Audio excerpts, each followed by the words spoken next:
যে নামটাকে তারা ভুলিয়ে দিতে চেয়েছিল আওয়ামী লীগ, শহীদ প্রেসিডেন্ট জিয়াউর রহমানের নাম তারা মুছে দিতে চেয়েছিল ইতিহাস থেকে, বাংলাদেশ ইতিহাস থেকে। আজকে যে নির্মম পরিহাস যে তাদের নেতার মূর্তি ছবি যেখানে আছে বাংলাদেশের জনগণ সেগুলো সমস্ত নামিয়ে ফেলেছে, আর শহীদ প্রেসিডেন্ট জিয়াউর রহমান বীরুত্তমের নাম সবার সামনে ভেসে আসছে, তাই না? কেন? কারণ হচ্ছে যে শহীদ প্রেসিডেন্ট জিয়াউর রহমান বাংলাদেশের মানুষের অন্তরে চলে গেছেন। দীর্ঘ 16 বছর স্বৈরাচারী ফ্যাসিস্ট হাসিনার বিরুদ্ধে আন্দোলন করে জনাব তারেক রহমানের নেতৃত্বে তিনি বলেছিলেন যে দেশ যাবে কোন পথে, ফয়সালা হবে রাজপথে। তার সেই সুদূর প্রসারী চিন্তার কথা রাজপথে ফয়সালা হয়েছে। বলছি, আন্দোলন সংগ্রামের প্রতিটি স্তরে মুহূর্তে সারা বাংলাদেশের মানুষকে একত্রীকরণের জন্য এবং রক্তক্ষয়ী ফ্যাসিবাদ বিরোধী সংগ্রামের জন্য আমরা যেভাবে দিন রাত আমাদের নেতা জনাব তারেক রহমানের নেতৃত্বে কাজ করেছি, এখানে সকলেই জানেন, আপনারা জানেন, একদিনে আসমান থেকে টপকে 5ই আগস্ট পতিত হয় না। আমি আমাদের অ্যাক্টিং চেয়ারপারসনকে বলতে চাই, যত বড় নেতাই হোক দুর্নীতির অভিযোগ পেলে তাকে সাথে সাথে বহিষ্কার করে দেবেন। আমরা একজন দুজন ব্যক্তির জন্য আমাদের দেশ এবং জাতির এবং দলের ভাগ্যকে বিপর্যয়ের সামনে নিতে চাই না। জিয়ার আদর্শ, সততা, তিনি একজন প্রকৃত মুক্তিযোদ্ধা ছিলেন। তার প্রমাণ হলো মৃত্যুর পর তার ব্যাংকে 1000 টাকাও ছিল না। এই বিশাল দেশে তার কোনো জমি নাই। সকল ধরনের লোভ লালসার মধ্যে তিনি ছিলেন। আর আজকে বিএনপির বিরুদ্ধে অনেকেই অপপ্রচারণা চালাচ্ছে। বিএনপিতে সবকিছু আছে, যদি আমরা সৎ থাকতে পারি, সৎভাবে আগামী দিনে আমাদের পথ চলতে পারি, বিএনপিকে রুখে দেওয়ার শক্তি বাংলাদেশের কেউ নয়। বাংলাদেশের স্বাধীনতার ঘোষক, বহুদিনের গণতন্ত্রের প্রবক্তা, আধুনিক সমৃদ্ধ বাংলাদেশের রূপকার শহীদ প্রেসিডেন্ট জিয়াউর রহমান সাহেবের বীরুত্তম তার 89তম জন্মদিনের উপলক্ষে আয়োজিত আজকের এই আলোচনা সভার উপস্থিত সম্মানিত প্রধান অতিথি, যিনি আমাদের এই দীর্ঘ চলমান আন্দোলনে আমাদের গণতন্ত্রকে উদ্ধারের জন্যে, আমাদের অধিকারগুলোকে পুনরুদ্ধারের জন্যে যিনি আমাদেরকে নেতৃত্ব দিচ্ছেন, যার দিকে তাকিয়ে আছে বাংলাদেশের সকল মানুষ, যে তার নেতৃত্বে বাংলাদেশের সংকটগুলো দূর হবে এবং সমস্যার সমাধান হবে। আমাদের সেই নেতা, আমাদের ভারপ্রাপ্ত চেয়ারম্যান তারেক রহমান, জাতীয় স্থায়ী কমিটির সম্মানিত সদস্যবৃন্দ এবং আলোচনায় উপস্থিত প্রিয় ভাই ও বোনেরা, আসসালামু আলাইকুম। আমার বক্তব্য অত্যন্ত সংক্ষিপ্ত, কারণ এরপরে বক্তব্য রাখবেন আমাদের চেয়ারম্যান, ভারপ্রাপ্ত চেয়ারম্যান। যে নামটাকে তারা ভুলিয়ে দিতে চেয়েছিল আওয়ামী লীগ, শহীদ প্রেসিডেন্ট জিয়াউর রহমানের নাম তারা মুছে দিতে চেয়েছিল ইতিহাস থেকে, বাংলাদেশ ইতিহাস থেকে। আজকে যে নির্মম পরিহাস যে তাদের নেতার মূর্তি ছবি যেখানে আছে বাংলাদেশের জনগণ সেগুলো সমস্ত নামিয়ে ফেলেছে, আর শহীদ প্রেসিডেন্ট জিয়াউর রহমান বীরুত্তমের নাম সবার সামনে ভেসে আসছে, তাই না? কেন? কারণ হচ্ছে যে শহীদ প্রেসিডেন্ট জিয়াউর রহমান বাংলাদেশের মানুষের অন্তরে চলে গেছেন। যে কথা আমরা সবসময় বলি যে তাকে যতই তোমরা ভুলে দিতে চাও, তার নাম যতই মুছে দিতে চাও, কিন্তু তার নাম বাংলাদেশের মানুষের অন্তরে প্রবেশ করে আছে। প্রিয় সহকর্মীরা, বন্ধুরা, ভাইয়েরা, যে কথাটা এখানে আমাদের বক্তার আলোচকেরা, বিশেষ করে জাহাঙ্গীরনগর ইউনিভার্সিটির ভাইস চ্যান্সেলর সাহেব বলেছেন, যে শহীদ প্রেসিডেন্ট জিয়াউর রহমানের আমরা বলি জিয়ার সৈনিক, ছেলেরা স্লোগান দিচ্ছে, আমরা স্লোগান দিই, তাই না? জিয়ার সৈনিক তখনই আমরা হবো যখন জিয়াউর রহমানকে সত্যিকার অনুসরণ করতে পারবো। তার যে জীবন, তার যে কর্মজীবন, তার যে রাজনৈতিক চিন্তা, সেগুলোকে যখন আমরা বাস্তবায়িত করতে পারবো, সেটাই হবে সবচেয়ে সৈনিক হওয়ার উপযুক্ত কাজ, তাই না? তো সেখানে সবচেয়ে বড় জিনিস কি ছিল? শৃঙ্খলা, সততা, নিয়মানুবর্তিতা এবং কাজের প্রতি আন্তরিক নিষ্ঠা, আর দূরে চিন্তা করা, দূরদৃষ্টি, এই সবগুলো মিলিয়েই কিন্তু জিয়া রহমানকে চিন্তা করতে হবে। আমার ভাবতে অবাক লাগে যে ওই সময়ে যখন গোটা পৃথিবী একটা ভিন্ন চিন্তা ভাবনার মধ্যে ছিল, সেই সময় যখন তিনি রাজনৈতিক দায়িত্বে পেলেন, সেই সময় তিনি চিন্তা করে ফেলেছিলেন যে বাংলাদেশকে বর্তমান থেকে উপরে তুলে ধরতে হলে জনগণের পার্টিসিপেশন হচ্ছে সবচেয়ে বড় কথা। তো জনগণের পার্টিসিপেশন কিভাবে হবে? আগেকার রাজনীতিবিদরা আমাদের মধ্যে বক্তৃতা করত এবং আপনার জনগণের কাছে নির্বাচনের আগে যেত। উনি তাড়া করে কি করলেন? উনি একদম পায়ে হেঁটে পথ চলা শুরু করলেন। খাল কাটা কর্মসূচি নিলেন, তিনি হেঁটে হেঁটে পায়ে পায়ে কালকে আপনার গেলেন, সেই জায়গায় গিয়ে খাল কাটতে শুরু করলেন। তিনি গ্রামের মধ্যে ঢুকে পড়তে শুরু করলেন, গ্রামের মানুষদের উদ্বুদ্ধ করলেন যে আমরা কৃষিকাজ বাড়াই, আমরা জমি ফেলে না রাখি, কাজ করি। অন্যদিকে একই সাথে তিনি সুশাসন প্রতিষ্ঠা করলেন, গভর্নেন্সকে শক্তিশালী করলেন। তখন তার আমলে আপনার ঘুষ খাওয়া খুব কমই লোক চিন্তা করতে পারত। নিয়মানুবর্তিতা কি বলি, আমি তখন আপনার তৎকালীন উপপ্রধানমন্ত্রী এসএ হিসাবের সঙ্গে কাজ করছিলাম। তখন মন্ত্রীদের একটা নির্দেশ দেওয়া হলো যে ঠিক সকাল 7টার মধ্যে অফিসে আসতে হবে। তখন অফিসের টাইম ছিল 8টা থেকে 2টা পর্যন্ত। তো এই সময়ের মধ্যে সকাল 7:15 অফিস থাকতে হবে। এটা দেখার জন্য তিনি নিজে সেক্রেটারিয়েটের গেটে এসে দাঁড়িয়ে থাকতেন, দেখছেন যে কে কখন আসছে, কে কখন যাচ্ছে। তিনি মন্ত্রীদের জীবনযাত্রা দেখার জন্য, কে কত কিভাবে জীবন চালায় তা দেখার জন্যই তিনি মন্ত্রীদের বাসায় গিয়ে বিকেলে চা খেতে শুরু করলেন। প্রত্যেক মন্ত্রীর বাসায় গিয়ে গিয়ে তিনি দেখতেন, অর্থাৎ তারা কি রকম জীবনযাপন করছে, কে কত টাকা আয় করেছে, তার বেতনের বাইরে সেই জিনিসগুলো দেখার জন্য তিনি কিন্তু সেখানে ঠিক আছেন। এই জিনিসগুলো কিন্তু আমাদেরকে মনে রাখতে হবে। আর মনে রাখতে হবে যে তিনি যে চিন্তাগুলো করেছিলেন। আজকে সংস্কারের কথা বলা হচ্ছে, সংস্কার তো শহীদ প্রেসিডেন্ট জিয়া রহমান সাহেব শুরু করে দিলেন, যে কথাটা আমির খুশি কিছুক্ষণ বলেছেন। আমি বলি উনি রাজনৈতিক সংস্কারটা ছিল তার সবচেয়ে বড় সংস্কার, যাকে একদলীয় শাসন ব্যবস্থা থেকে বহুদলীয় শাসন ব্যবস্থা তিনি নিয়ে এসেছিলেন, ওয়ান পার্টি সিস্টেম থেকে মাল্টি পার্টি সিস্টেমে নিয়ে এসেছিলেন এবং সকলের কথা বলার অধিকারটাকে নিশ্চিত করেছিলেন। এই যে মিডিয়া, এই মিডিয়া ছিল না। আওয়ামী লীগ বাকশাল তার সমস্ত মিডিয়া বন্ধ করে দিয়ে মাত্র 4টা পত্রিকা রেখেছিল, সেটাও সরকারের নিয়ন্ত্রণে। তিনি এসে সমস্ত ওপেন করে দিয়েছিলেন। তিনি প্রথম টেলিভিশন, আপনার সাদা কালো টেলিভিশন ছিল, এটাকে তিনি রঙিন টেলিভিশন করে নিয়ে আসলেন এবং তার আমলেই আন্তর্জাতিকভাবে বাংলাদেশ একটা মর্যাদার আসনে গিয়ে প্রতিষ্ঠিত হয়েছিল। অনেক অনেক কথা, আমি সব কথা বলে অনেক সময় লাগবে, সেদিকে যাচ্ছি না। আমি শুধু আপনাদেরকে যে কথাটা বলতে চাই যে জিয়া রহমানকে অনুসরণ করলেই আমরা কিন্তু ঠিক পথে এগিয়ে যেতে পারবো।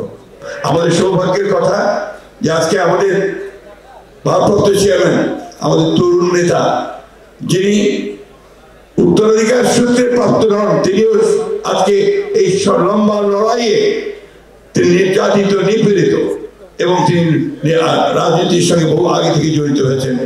তিনি আজকে আমাদেরকে নির্দেশনা দিয়ে সেই পথে নিয়ে যাচ্ছেন। আপনারা লক্ষ্য করে দেখবেন, আমি কথাগুলো খোলামেলা বলছি একেবারে, যে আজকাল আমাদের চেয়ারম্যান সাহেবের বক্তব্য নিয়ে যারা তার সবচেয়ে বড় নিন্দুক ছিল, ক্রিটিক ছিল, তারা বলছেন যে না, এখন কিন্তু তারেক সাহেবের বক্তব্য খুব ভালো হচ্ছে। এই কেন?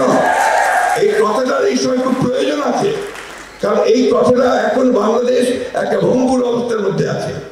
এই সময় যে নেতার বক্তব্য জাতিকে উদ্বুদ্ধ করবে, অনুপ্রাণিত করবে, সেখানে কিন্তু জাতির সামনে দিকে এগিয়ে যেতে পারবে। সেই জন্যই আল্লাহর অশেষ রহমতে আমাদের সেই নেতৃত্ব আমাদের সামনে চলে এসেছে। আমাদের দায়িত্ব হবে আমরা দেশে থেকে সেই জিয়া রহমানের যে সততা, সেই সততাকে যেন সবাই আমরা রক্ষা করি তার যে স্বপ্ন, সেই স্বপ্নকে বাস্তবায়িত করার জন্য আমাদের চেয়ারম্যান তারেক রহমান সাহেবের যে স্বপ্ন, সেই স্বপ্নকে বাস্তবায়িত করার জন্য আমরা যেন সবাই ঐক্যবদ্ধভাবে সামনের দিকে এগিয়ে যাই। আরেকটি কথা বলে আমি শেষ করব, সেটি হচ্ছে যে সহনশীলতা, টলারেন্স। গণতন্ত্রের অন্যতম প্রধান জিনিস হচ্ছে কিন্তু সহ্য ক্ষমতা। আমাদের গণতন্ত্র বিশ্বাস করি, আমাদেরকে অনেক অনেক কথা বলবে, আমাদের সমালোচনা করবে, কিন্তু সেই ক্ষেত্রে আমাদেরকে ধৈর্যের সঙ্গে সামনের দিকে এগিয়ে যেতে হবে। আরেকটি কথা আমি যেহেতু অনেকেই আছেন, আমাদের ঢাকা মহানগরের নেতা নেতৃবৃন্দ আছেন, ছাত্রদল, যুবদল, অঙ্গ সংগঠনের সবাই আছেন এখানে। মানুষের কাছে যেতে হবে, প্রতি পাড়ায় পাড়ায় যান, প্রতি পাড়ায় পাড়ায় যে সংগঠন তৈরি করছেন আমাদের চেয়ারম্যান সাহেবের নির্দেশে সেগুলো আরো শক্তিশালী করেন।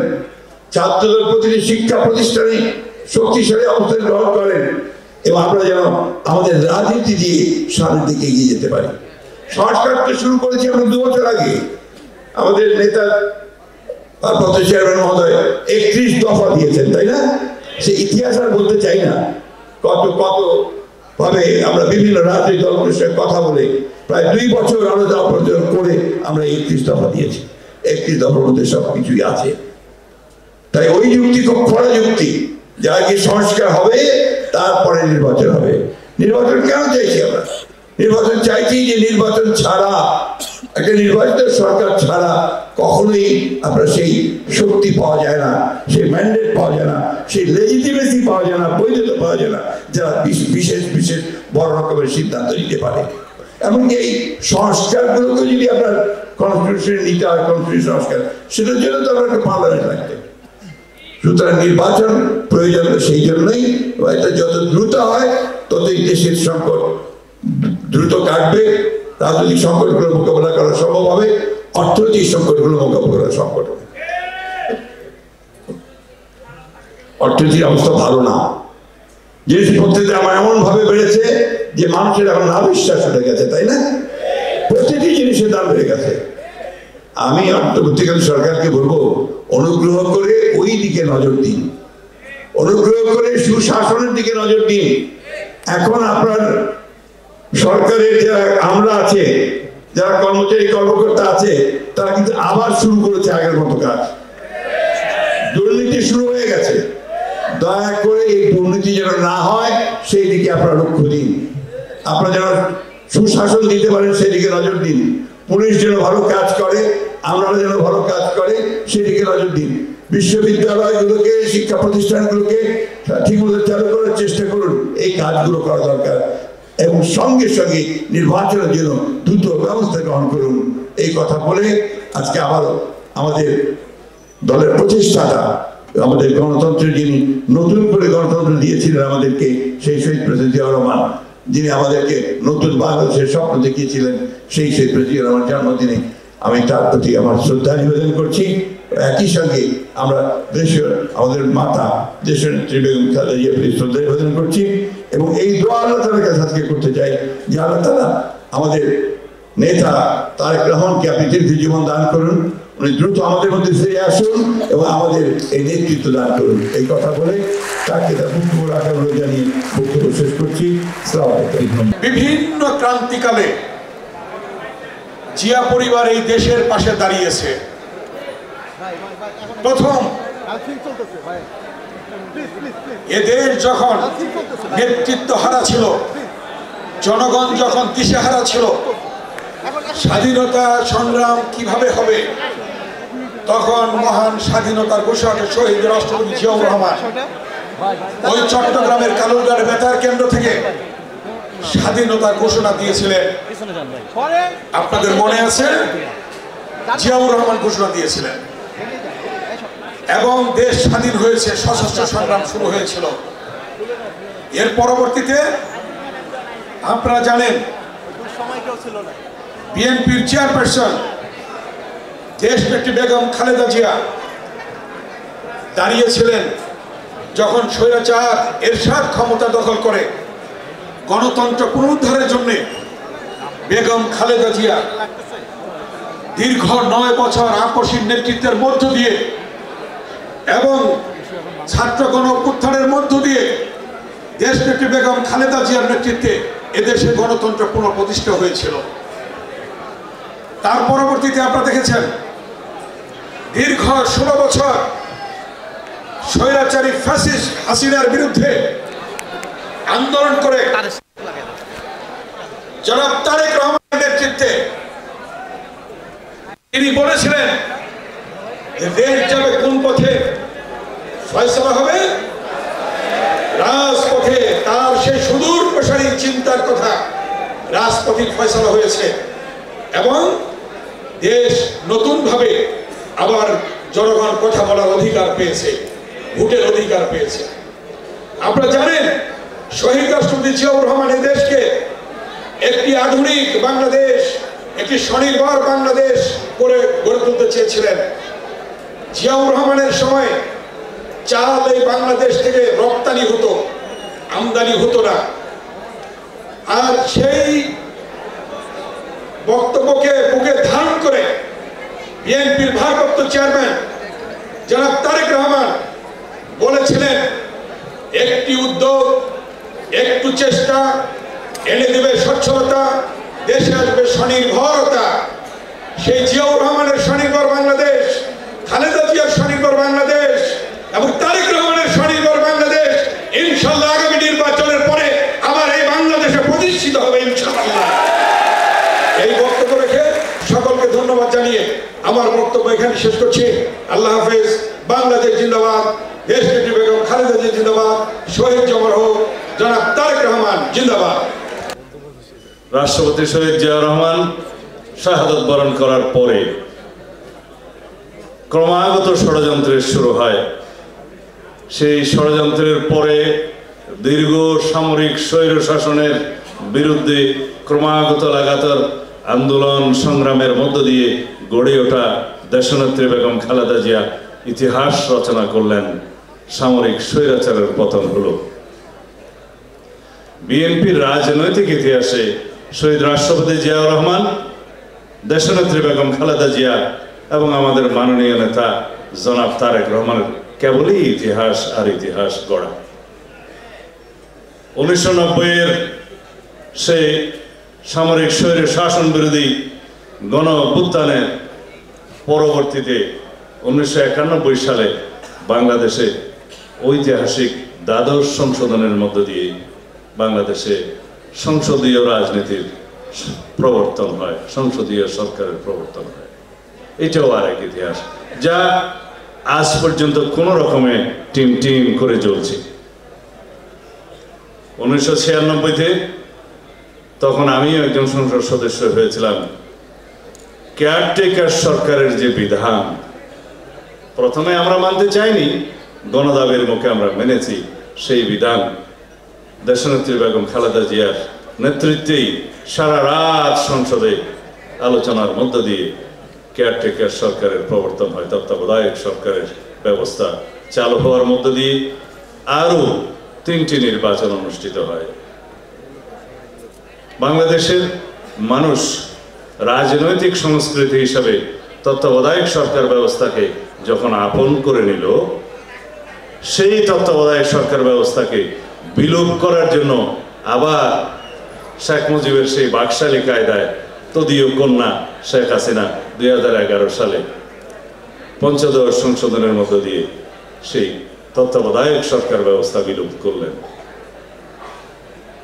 প্রশ্ন হলো 2001 সালের সেই সরকারে সংবিধান সংশোধনের মতো সংখ্যাগরিষ্ঠ জাতীয়তাবাদী দলের ছিল, কিন্তু দেশনেত্রী বেগম খালেদা জিয়া জনগণের বিরুদ্ধে যে নিজের ক্ষমতাকে দীর্ঘায়িত করার জন্য কোন রকমের সাংবিধানিক অপকৌশল প্রয়োগ করতে চাননি।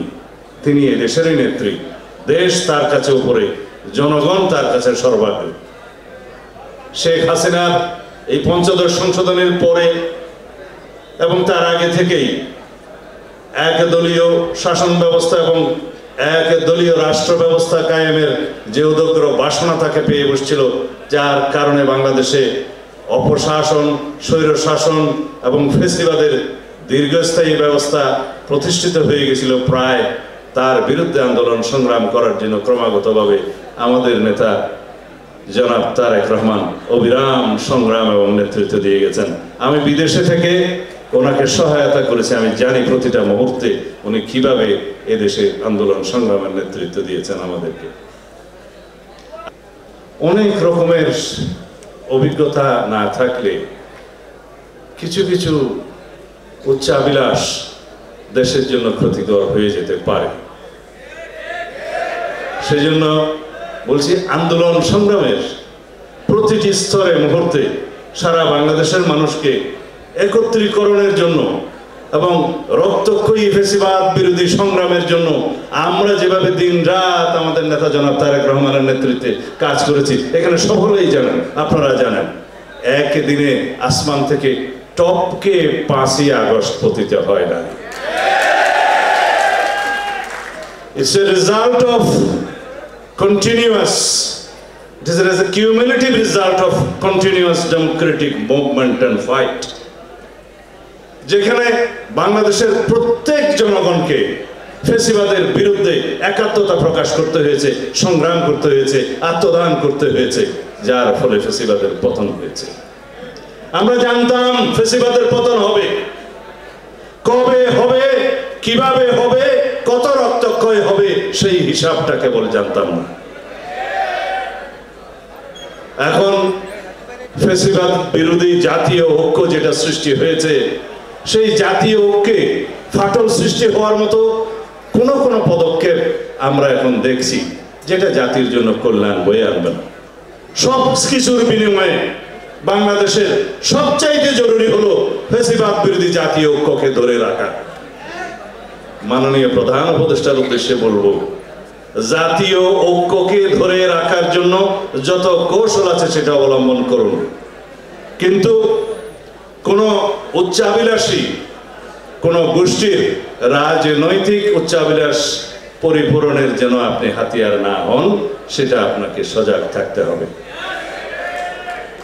আমরা অবশ্যই নতুন রাজনৈতিক দলের আগমনকে স্বাগত জানাবো, যদি সেটা কিংস পার্টি না হয়, সেই রাজনৈতিক দল যদি সরকারের সাহায্য সহযোগিতা ছাড়া স্বাভাবিকভাবে জন্মগ্রহণ করে, এই দেশের মানুষ সেটা স্বাগতম জানাবে।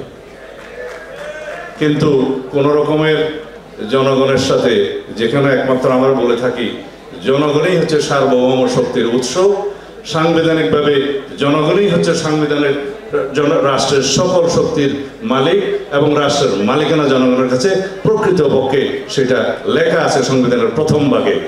সেই মালিকানাকে যদি স্বীকার করি, সার্বভৌমত্ব হচ্ছে জনগণের, জনগণের সেই সার্বভৌমত্ব প্রতিনিধিত্ব করে তাদের নির্বাচিত প্রতিনিধি, এবং সেই প্রতিনিধিত্বের কথা বলার জায়গা হলো সার্বভৌমত্বের বহিঃপ্রকাশের জন্য সংসদ। সেই সংসদ হচ্ছে একমাত্র জায়গা যেখানে বাংলাদেশকে বিনির্মাণের জন্য সকল রকমের আলোচনা করা যাবে আন্ডার দি সান। অন্তর্বর্তী সরকারের প্রথম ম্যান্ডেট হচ্ছে একটি সংসদ নির্বাচন অনুষ্ঠান করা, সুষ্ঠু, সুন্দর, নিরপেক্ষভাবে। যদি সংস্কার লাগে সংস্কার করতে হবে, কিন্তু সংস্কার খেলা যেন আমরা না করি। সেই সংস্কারই আমরা করতে আহ্বান করেছি, যে সংস্কারগুলো সংসদ নির্বাচনের জন্য প্রয়োজন, প্রধানত অগ্রাধিকার সেখানেই দিতে হবে। নির্বাচন কমিশন গঠিত হয়েছে, ভোটার তালিকা প্রণয়নের কাজ চলমান এবং প্রাতিষ্ঠানিক এবং আইনি সংস্কারের জন্য সমস্ত প্রস্তাব প্রদান করা হয়েছে। আসুন আলোচনা করি আমরা কি সমস্ত সংস্কার প্রাতিষ্ঠানিক দরকার নির্বাচন কমিশনের জন্য, কি কি সংস্কার দরকার, আইনিভাবে সেই সংস্কারগুলো আমরা করি। কাগজি আইনি সংস্কারের জন্য সময় লাগার কথা নয়, শুধু মতৈক্য হতে হবে বৃহত্তর অংশীজনের মধ্যে এবং রাজনৈতিক দলগুলোর মধ্যে। সুতরাং সময় তো বেশি লাগার কথা নয়। আমি সময় নেব না, শুধু একটা আহ্বান জানাবো, আজকে প্রথমবারের মতো উন্মুক্ত করে দিতে চাই, যদি মাননীয় প্রধান উপদেষ্টা এবং অন্তর্বর্তীকালীন সরকার ইতিহাসে আরো বেশি স্মরণীয় হয়ে থাকতে চান, তাহলে জুলাই আগস্টের এই ঐতিহাসিক গণ অভ্যুত্থানকে স্মরণীয় করে রাখার জন্য 5ই আগস্টে আপনি সংসদ নির্বাচনের আহ্বান করতে পারেন। তাহলে জাতি আপনাকে স্মরণ রাখবে এবং এই দিবসকে আপনি স্মরণীয় করে রাখতে পারবেন। আমরা খুব হিসাব নিকাশ করে দেখেছি 3 থেকে 4 মাসের বেশি প্রস্তুতিতে সময় লাগে না। 12ই জুন নির্বাচন হয়েছিল বর্ষাকালে 1996 সালে। আমি নিজেও সেই একটা নির্বাচন করে জয়ী হয়েছিলাম। তখন জ্যৈষ্ঠ মাস, গরম এবং বৃষ্টি দুটোই আছে। যদি জুলাই আগস্টের আমাদের ভাদ্র মাসে বৃষ্টির সময় যদি বাংলাদেশে এই দক্ষিণ এশিয়ায় পৃথিবীর মধ্যে উল্লেখযোগ্য সবচেয়ে বৃহৎ গণ অভ্যুত্থান সংগঠিত হতে পারে, তাহলে কেন নির্বাচন নয়? ধন্যবাদ আপনাদের সবাইকে। বাংলাদেশ জাতীয়তাবাদী দল জিন্দাবাদ। শহীদ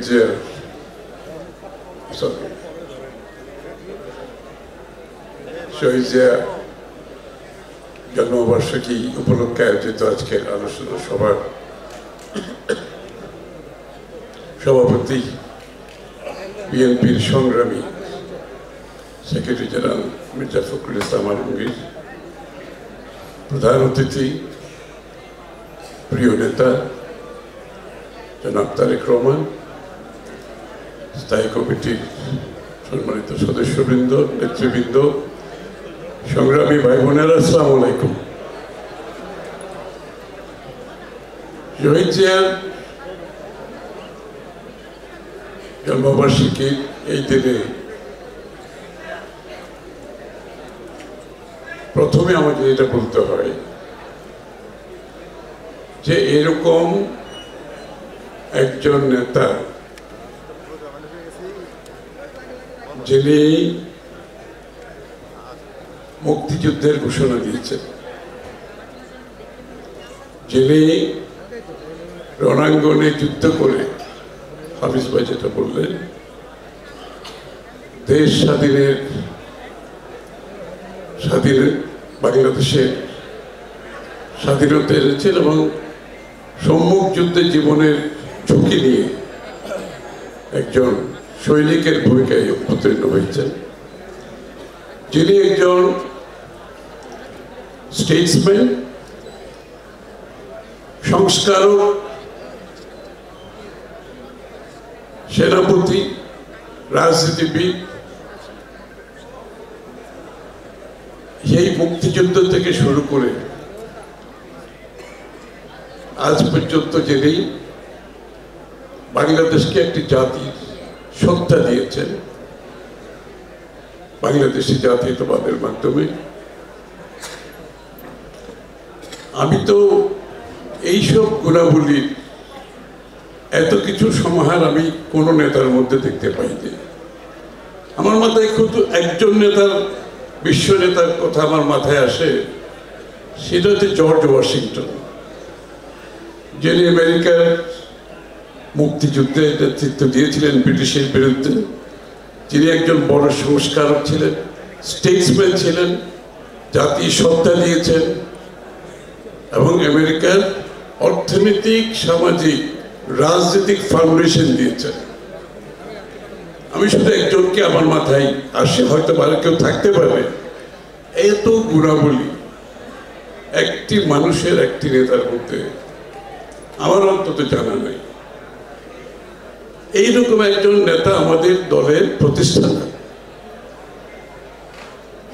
তিনি দলের ফাউন্ডেশন দেন নাই, শুধু বাংলাদেশের ফাউন্ডেশন দিয়ে গেছেন সত্যিকার অর্থে স্বাধীনতার পর। এবং সেই সবচেয়ে বড় ফাউন্ডেশন দিয়েছেন শহীদ প্রেসিডেন্ট জিয়াউর রহমান সাহেব, সততার ফাউন্ডেশন বাংলাদেশে, দলের মধ্যে, রাষ্ট্রের মধ্যে, রাজনীতির মধ্যে। আমরা যেন এটা ভুলে না যাই।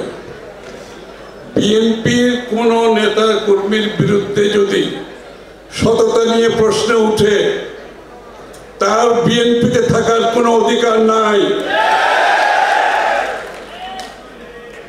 এটাকে হৃদয়ে ধারণ করতে হবে। আমাদের প্রেসিডেন্ট জিয়াউর রহমান সাহেব সবকিছু ফাউন্ডেশন দিয়ে গেছেন। দেশনেত্রী বেগম খালেদা জিয়া তার উপর ভিত্তি স্থাপন করেছেন।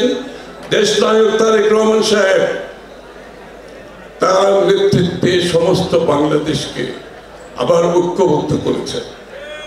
আমরা জাতীয় সেবা ঐক্যবদ্ধ হয়েছি, ফ্যাসিস্টকে বিতাড়িত করেছি এবং রাজনীতিতে তারেক রহমান সাহেব যে নতুন টোন সেট করেছেন সেটা আমাদেরকে বুঝতে হবে, ধারণ করতে হবে, সেটাকে মাথায় রেখে আগামী দিনে চলতে হবে। সততার কোনো বিকল্প নাই।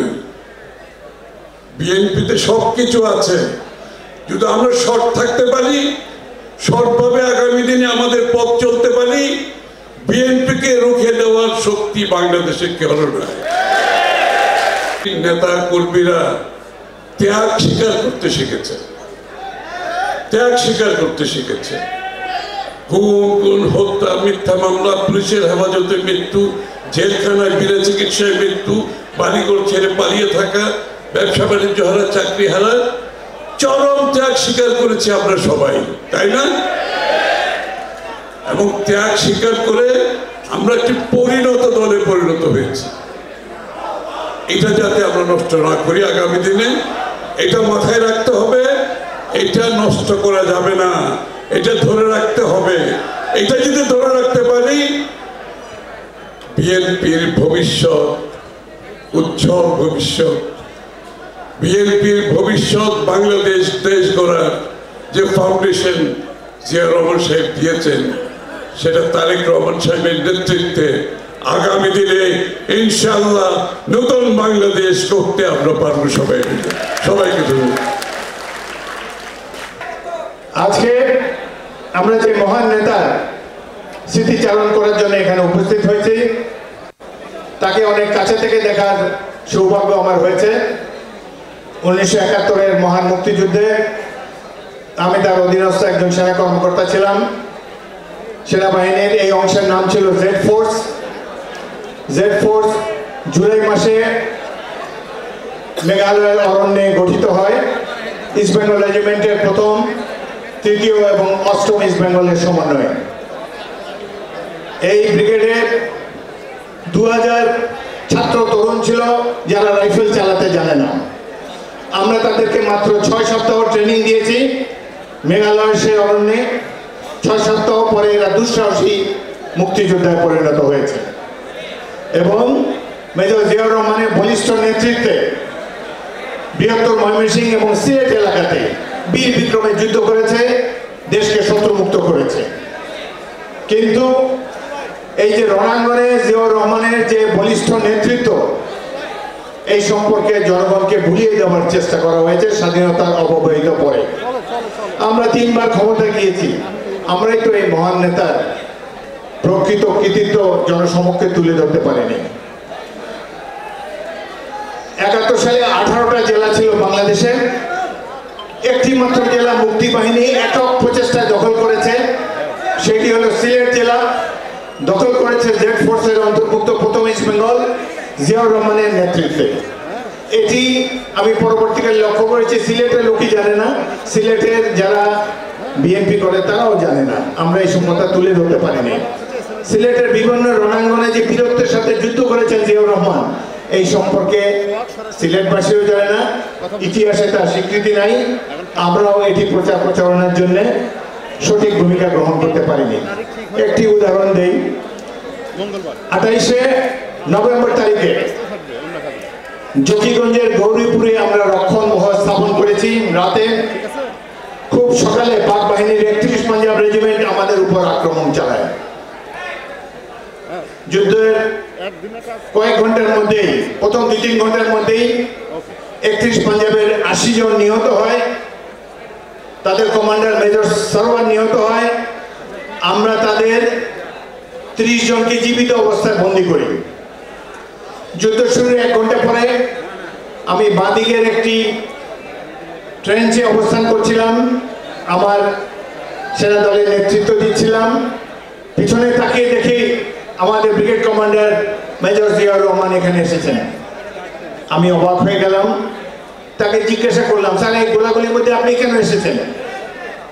তিনি বলেন, আমার সৈনিকেরা জীবন মৃত্যুর সন্নিক্ষণে, আমি তো পিছনে বসে দর্শকের ভূমিকায় থাকতে পারি না, আমি তোমাদের সাথে যোগ দেওয়ার জন্য এসেছি। এই তো হলো প্রকৃত কমান্ডার। যুদ্ধে আপনারা জানেন যে বেতার সেটের মাধ্যমে যুদ্ধ পরিচালনা করা হয়। শত্রু আক্রমণ করে, তার কাছেও বেতার সেট আছে, তাদেরও গোলন্দাজ বাহিনী আছে, আমাদের সাথেও বেতার সেট ছিল, বেতার যন্ত্র ছিল। 2-3 মাইল পিছনে আমাদেরও গোলন্দাজ বাহিনী ছিল। এক পর্যায়ে আমাদের এই যুদ্ধে alpha company commander captain Mahbubur Rahman, দিনাজপুরে বাড়ি, তিনি ওয়্যারলেস সেটের বেতার যন্ত্রের মাধ্যমে গোলন্দাজ কামানের অধিনায়ককে নির্দেশ দিচ্ছেন 1 রাউন্ড গান ফায়ার। শত্রুর অবস্থান জানিয়ে তিনি বললেন যে কামানে গোলা ফেলো, 1 রাউন্ড গান ফায়ার। সাথে সাথে 6টি গোলা শত্রুর উপরে পড়ল এবং পাঞ্জাবি সৈনিকে অনেকেই হতাহত হলো। এটি দেখে আনন্দে চিৎকার করে ক্যাপ্টেন মাহবুব বলছে, ওয়েল ডান, অন টার্গেট। আবার ফায়ার করতে বলছে, রিপিট। আমার এবং আমি মেজর জিয়াউর রহমান যেখানে অবস্থান করছিলাম, আমার ট্রেঞ্চের 100 গজ পূর্ব দিকে ছিল ক্যাপ্টেন, যে শেখ হাসিনার শাসন যদি দীর্ঘস্থায়ী হয় তাহলে সভ্যতার ইতিহাস মিথ্যা হয়ে যাবে। এই যে যুগ যুগ ধরে মানুষ নিজ চেষ্টার ফলে সভ্যতার যে পরিক্রমণ, এই যে এক স্তর থেকে অন্য স্তরে আমরা উন্নীত হয়েছি, সবই মিথ্যা হয়ে যাবে এই দুঃশাসন যদি দীর্ঘকাল স্থায়িত হয়।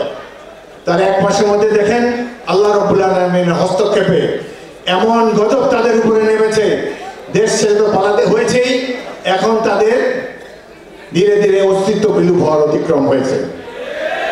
এখন আমাদের করণীয় কি? আমরা অবশ্যই একটি নির্বাচিত সরকার দেখতে চাই। আমাদের এই মুহূর্তে করণীয় শহীদ জিয়ার আদর্শকে অনুসরণ করা, তার মতো সৎ দেশপ্রেমিক হওয়া। আমাদের এই দলের উপরে কোনো ধরনের কলঙ্ক যাতে না আসে, প্রত্যেকটি কর্মীকে, নেতাকে সেই জন্য সজাগ থাকতে হবে। আমি আমাদের অ্যাক্টিং চেয়ারপারসনকে বলতে চাই, যত বড় নেতাই হোক, দুর্নীতির অভিযোগ পেলে তাকে সাথে সাথে বহিষ্কার করে দেবেন। আমরা 1-2 ব্যক্তির জন্য আমাদের দেশ এবং জাতির এবং দলের ভাগ্যকে বিপর্যয়ের সামনে নিতে চাই না। জিয়ার আদর্শ, সততা, তিনি একজন প্রকৃত মুক্তিযোদ্ধা ছিলেন। তার প্রমাণ হলো মৃত্যুর পর তার ব্যাংকে 1000 টাকাও ছিল না। এই বিশাল দেশে তার কোনো জমি নাই। সকল ধরনের লোভ লালসার ঊর্ধ্বে তিনি ছিলেন। আর আজকে বিএনপির বিরুদ্ধে অনেকেই অপপ্রচারণা চালাচ্ছে। ইতিমধ্যেই আমি পরশুদিন আমার এলাকায় গিয়েছিলাম ভোলাতে, ওখানে গিয়ে দেখি আমার জিপের সামনে যারা মোটরসাইকেল চালায়, 500 মোটরসাইকেল, এবং এদের অধিকাংশ আমি চিনি না।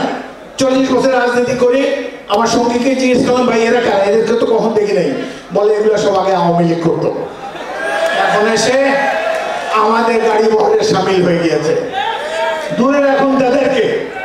আমরা যেহেতু হাসিনার পতন ঘটাতে পেরেছি, এই দেশকেও সমৃদ্ধির উচ্চ শিখরে এই বিএনপি এবং শহীদ জিয়াউর রহমানের দল নিয়ে যাবে।